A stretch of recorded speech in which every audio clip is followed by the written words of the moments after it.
This is Life Well Planned, featuring the 80-20-365 Success System with Adam Vincent Gilmer.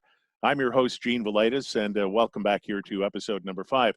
Now, every week, Adam is going to be taking you through another aspect of the 80-20-365 Success Program. It's a program that I've been involved in for years and years and years, and we're teaching this now all over the entire planet, right here on Adam's website, or you can simply download the free podcast.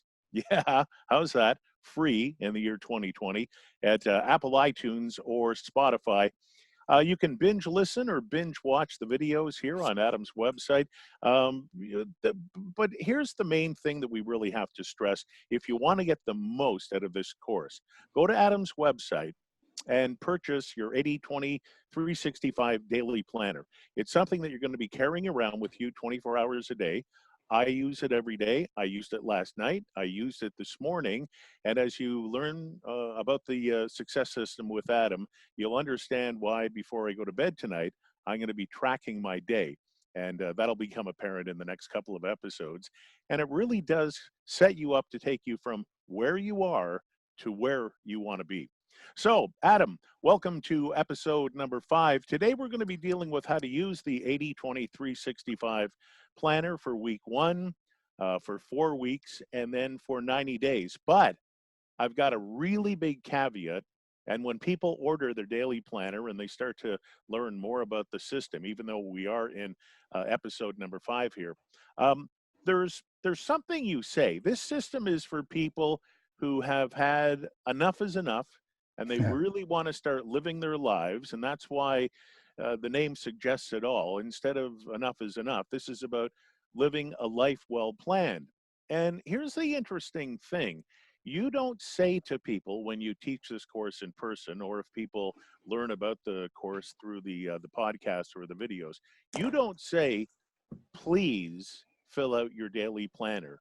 In big capital letters, you demand that people use their daily planner. So before we get into the 7 Habitudes, and I just love that name, please tell me why you, Adam Vincent Gilmer, who came up with this system, why is it not, oh, please fill in this, why is it I demand in capital letters that you fill out your daily planner? Well, good morning, good evening, good afternoon from wherever people are watching this around the world. And Gene, thanks a lot for stating that. I know you've been through the program, so you know.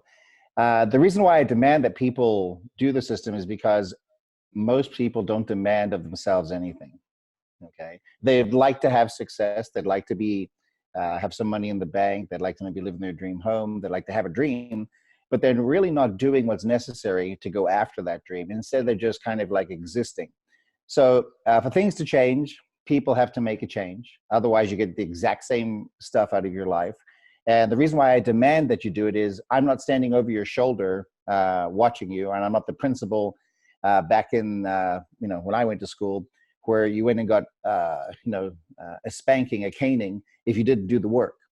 So this is why I demand you do it, because your dreams are worth living, and your life is dependent on what you do every day to make your dream come true.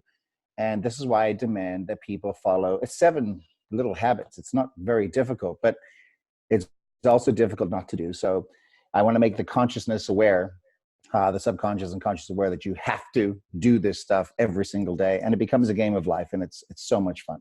Yeah, and as a student of this system, and I've gone through the training, and as somebody who uses it, it's all about a period of gestation. For example, you just don't throw seeds out the window and wake up the next morning and expect to see flowers. You have 2 beautiful children. Well, guess what? Jessica, your fantastic wife, she was pregnant for 9 months. So Correct. Results just don't happen. So you have to do things on a daily basis. When you do things on a daily basis, they become a habit. And when they become a habit, things tend to change. It's like, I know many people will make a New Year's resolution, and that first day at the gym, it's awful. But by day number 30, it's become a habit. And you know what? You're feeling better, and things are starting to work for you. So this is why Adam demands that you fill out your 80-20-365 daily planner. And I know, listen, it takes me some work.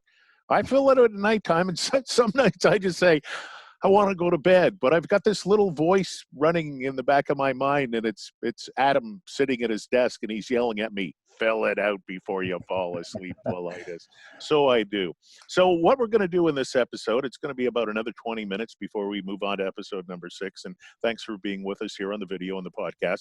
We're going to talk about how to do week number 1, and then how to do 4 weeks, and finally how to do 90 days worth of planning in your 80/20/365 planner. So first of all, let's deal with what you call the 7 habitudes, habits and attitudes.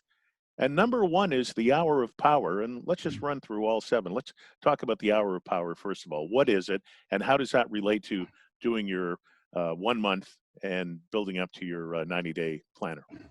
Okay, so just like we have a new day of the week, a Sunday, Monday, Tuesday, Wednesday, Thursday, Friday, Saturday, those are 7 days. So what we want to do is align 7 habits with 7 days so that you're doing these 7 habits every single day as you go through your Sunday through Saturday routine.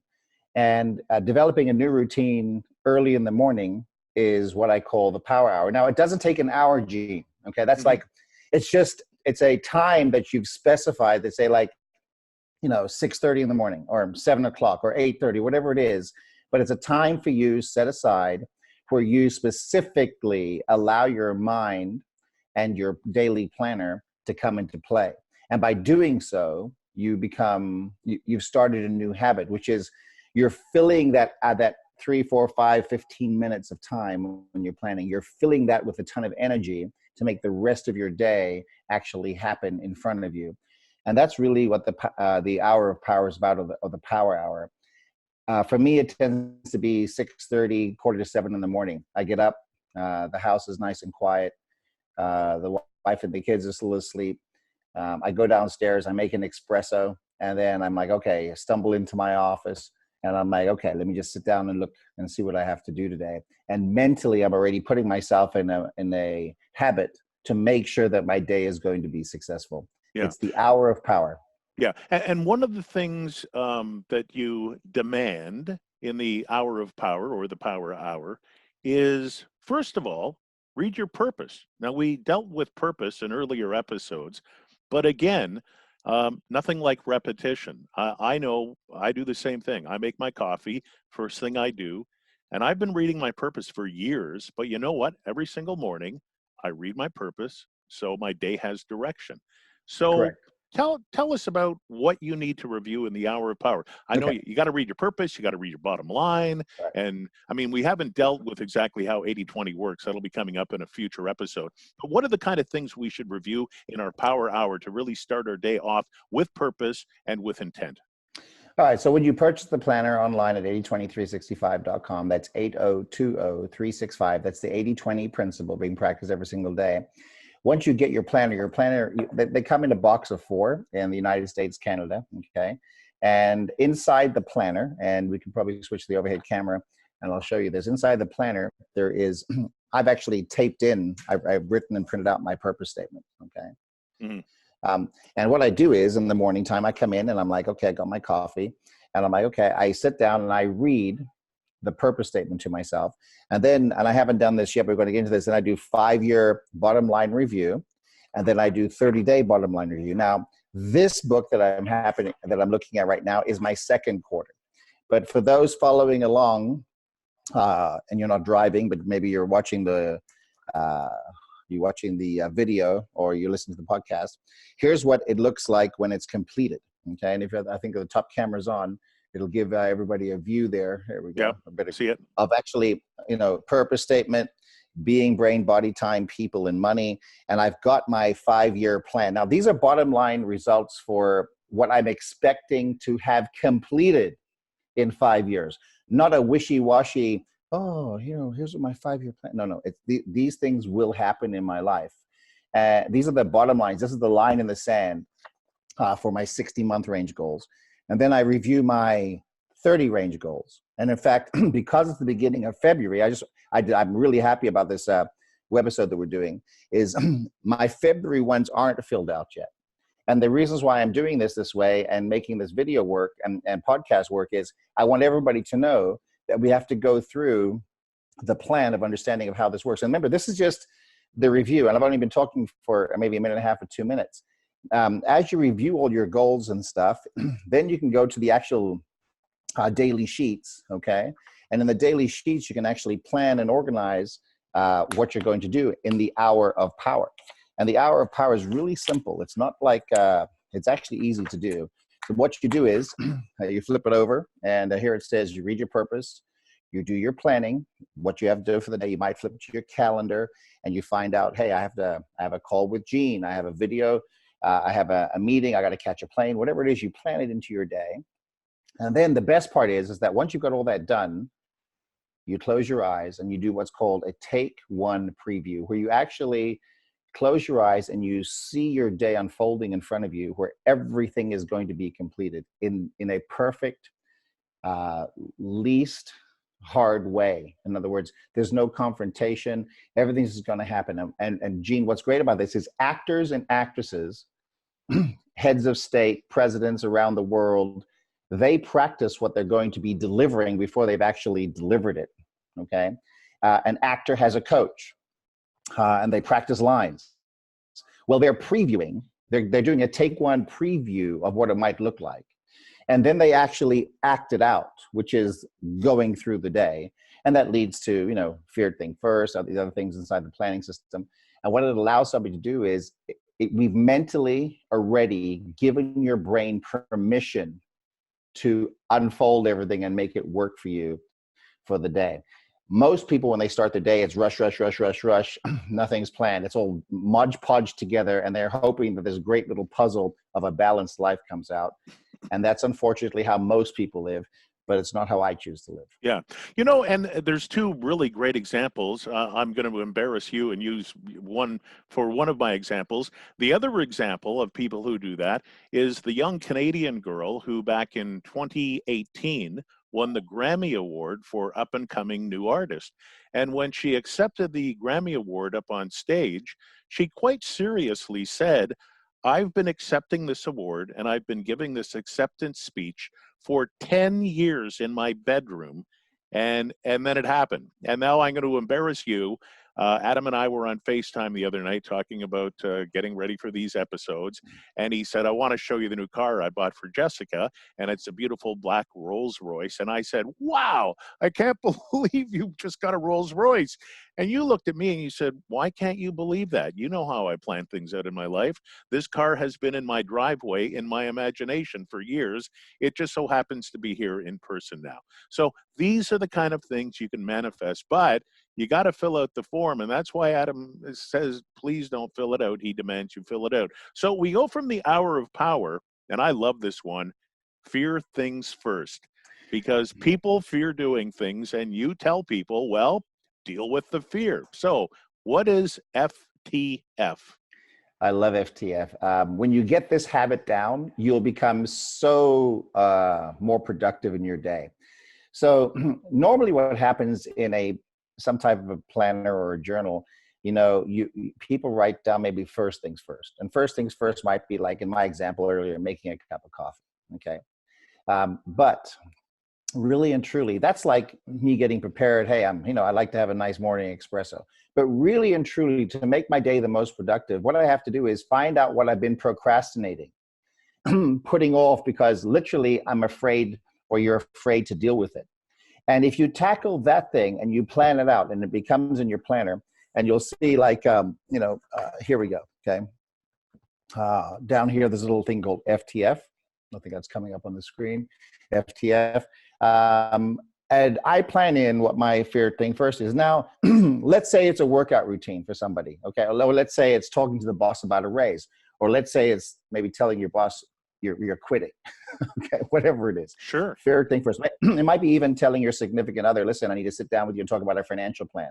Or it might be sitting down with your kids and talking about an organization, a new structure, maybe some new chore that you want to get done. But here's the thing, you have to plan out your favorite thing first. And here's the beautiful thing. By doing your favorite thing first, Gene, and for the audience listening, When you handle that fear thing first that you've been putting off and putting up a barrier to getting it done, and all of a sudden it gets completed and it's done and you've handled it, the rest of your day is like a downhill water slide. It's a lot of fun to go out and live. And what people do is they put off this fear thing first as a procrastination somewhere. Oh, one day I'll handle it. Well, today's the day. Let's handle it. Because if that's standing in your way of you living your dream and becoming successful and having the life that you want, when's the best time to handle that? Like now, this exact moment. And that's what fear thing first is. And then what you do is not first things first, it's fear thing first. And when you write it down and you plan it out, and then the other thing is during your morning visualization, you're always thinking about this procrastination thing. It's always running in the subconscious mind. What I've learned to do is put it down, handle it, tackle it, and then, the rest of the day, simple and easy. Yeah. We go on to our habitude number 3, which is the bottom lines. We're all searching for bottom line results in everything. Yes. So tell us about this bottom line when you're getting your day all set to go with your 80/20/365 planner.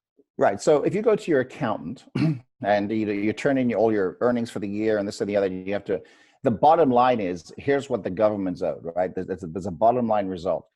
Whether you're packaging up a company or maybe putting a real estate proposal together, the bottom lines are the numbers, the facts, the figures, everything that makes sense. So what I've put into play in my life is a way to have something happen for myself, something happen for others, and something happen for work.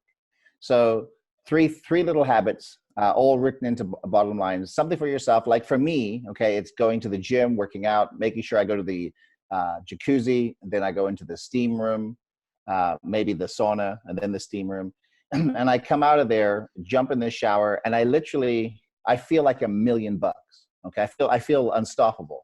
And I got that feeling, and I noted it to myself and said, man, that's really good. I'm going to do something for myself every single day. Now, you've all been on airplanes. In fact, tomorrow morning I'm on a plane to San Francisco, and then later in the week I'm in Utah, and then after that I'm back here for Valentine's and what have you, and then the following week I'll be in Orlando. All planned out, by the way. Okay, but my point is that once you put this into motion of handling fear thing first, like I already know what I'm dealing with in San Francisco, and I already see the outcome of it. It's already pre-programmed and done for me. As far as fear thing first goes, it's like, okay, with this crazy virus that's going around, right? I made sure that I've got gloves and a mask. Okay. The reason I'm doing that, Gene, is I have been putting it off, but I'm tackling it now, or tackled it the other day, so that I'm prepared and ready. So it's no longer a thing in my mind. These are the things that you want to make sure that you plan and organize with fear thing first and bottom lines. Bottom line, something for yourself, something to do for others, a random act of kindness, opening a door for a lady, somebody drops something, picking it up and bringing it back to them. When you do this, you're paying into the universe, you're paying it forward. And when you continuously have good random acts of kindness happening in your life, the universe has to respond back to you.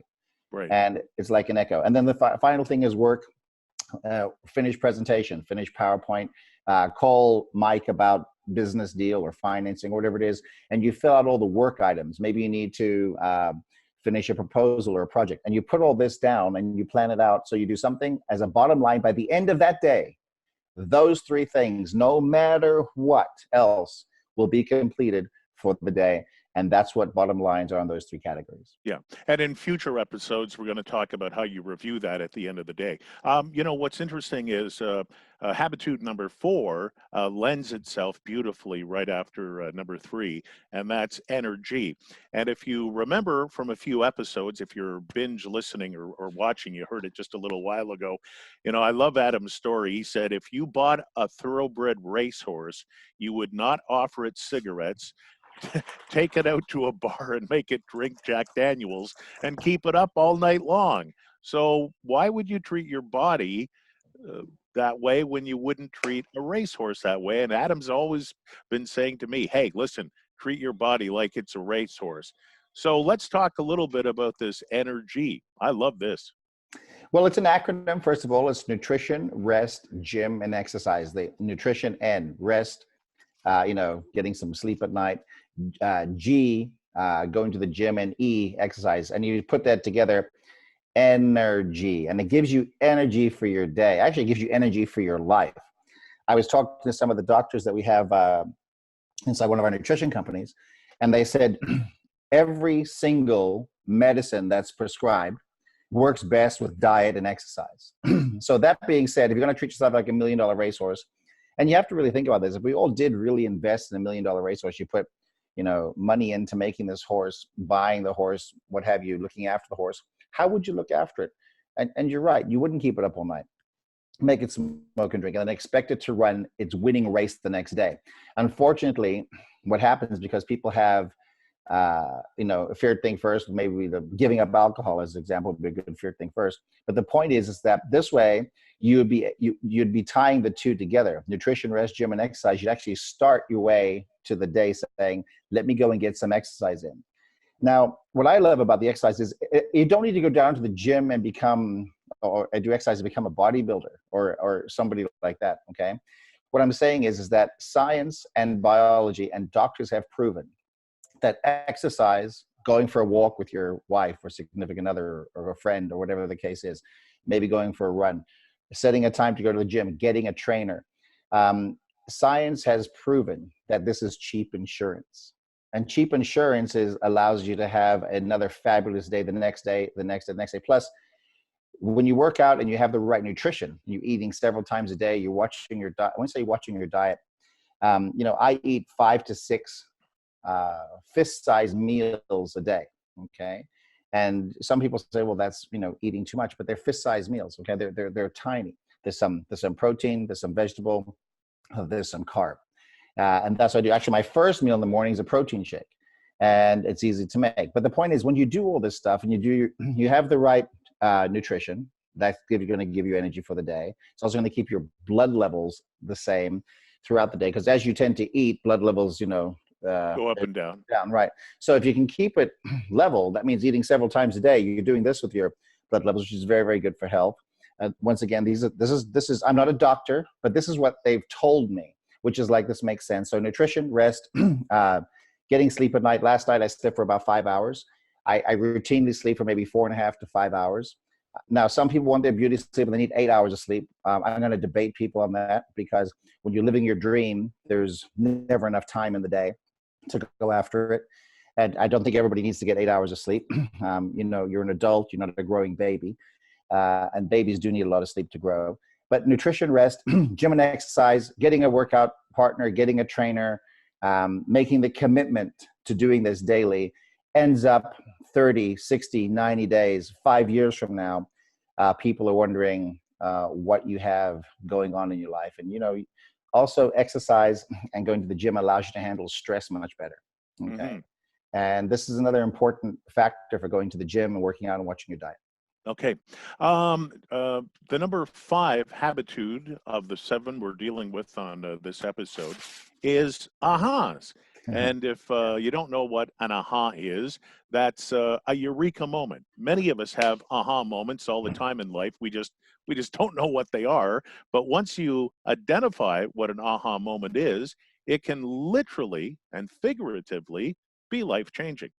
It's the light bulb that goes off over your head. I think that's a good description, right?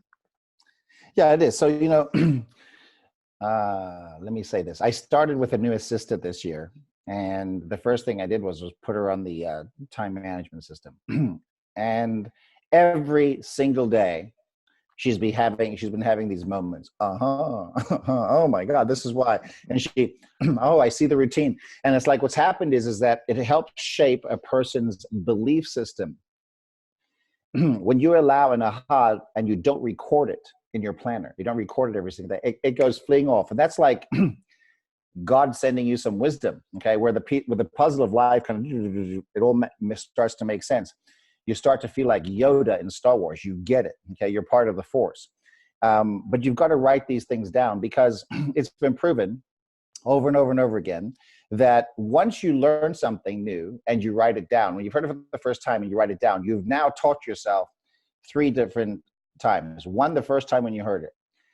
Now you're writing it down, which is, handwritten. And the third thing is your subconscious mind is recording it, and it's being recorded in your journal. So you can go back in time, and as you review your months and your years, and I've got years and years and years of ahas written down, and people think that I'm you're smart. Well, it's not so much that I'm smart, Gene. It's as much as when you record also a new aha moment, some scientists and doctors think that you've created a new memory and you created a new category inside the mind where the neurons literally boom, and you've got a new connection happening. That's an important factor to the future of the person that you're wanting to be, but you're becoming by writing down the aha. You're learning and you're growing, and that's part of everyday life.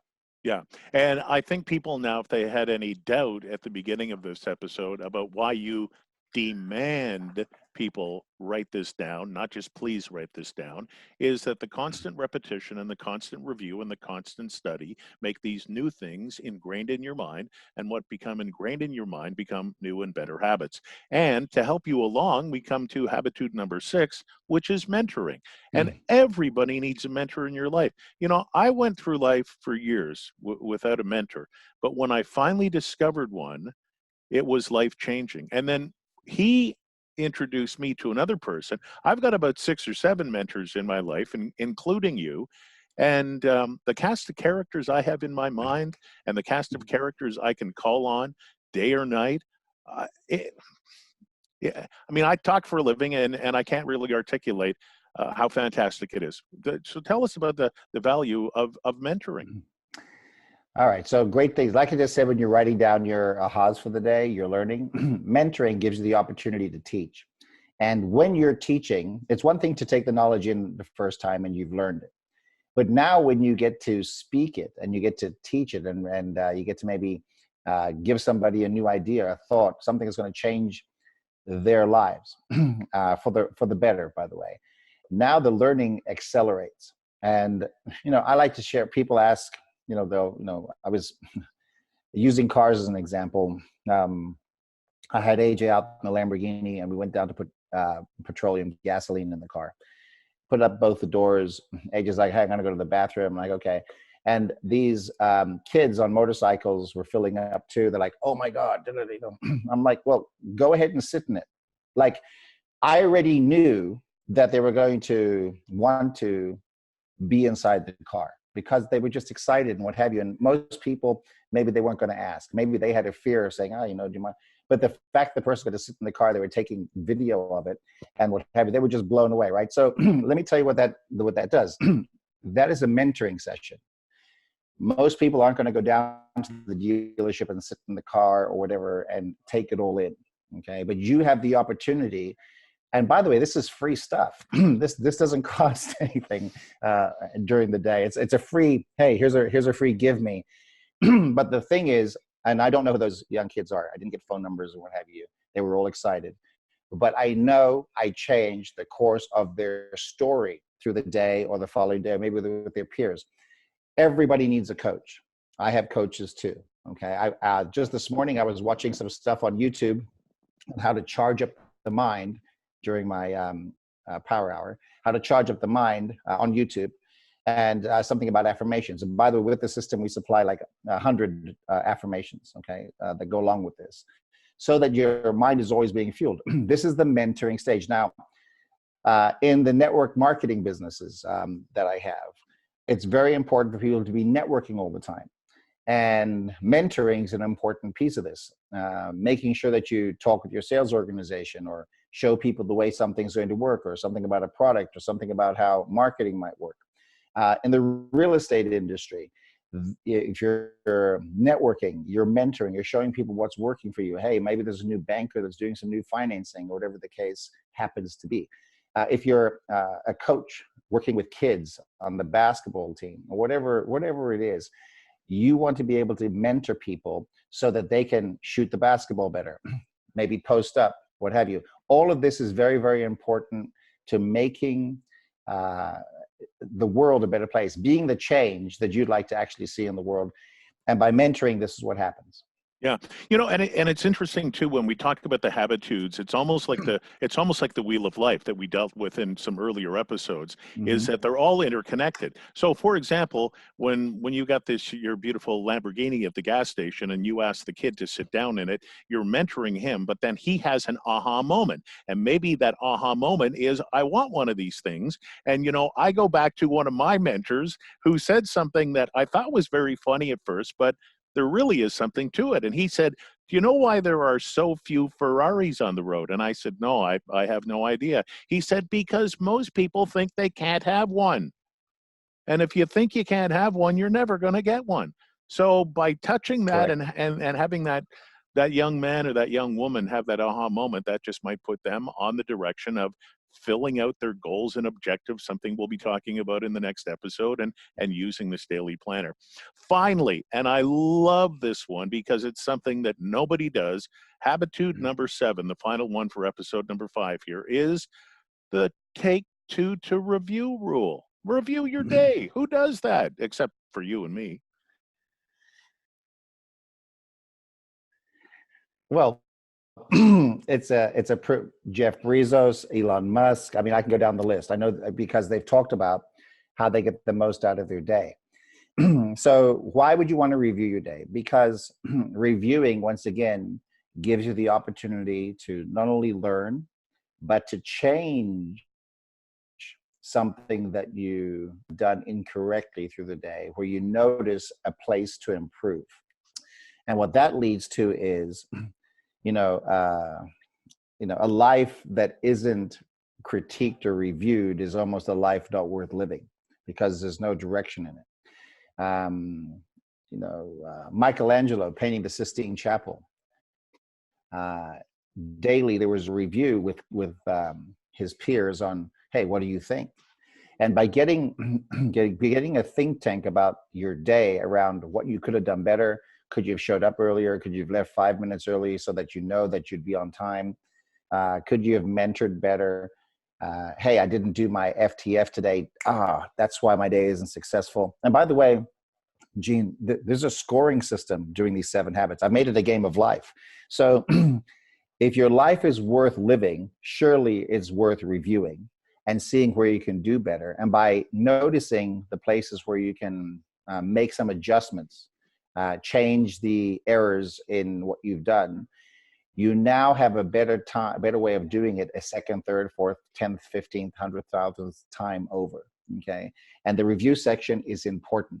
Actors, actresses, all CEOs, what have you, they have a trust bank of thinkers, a coach that comes around and says, how could you do it better?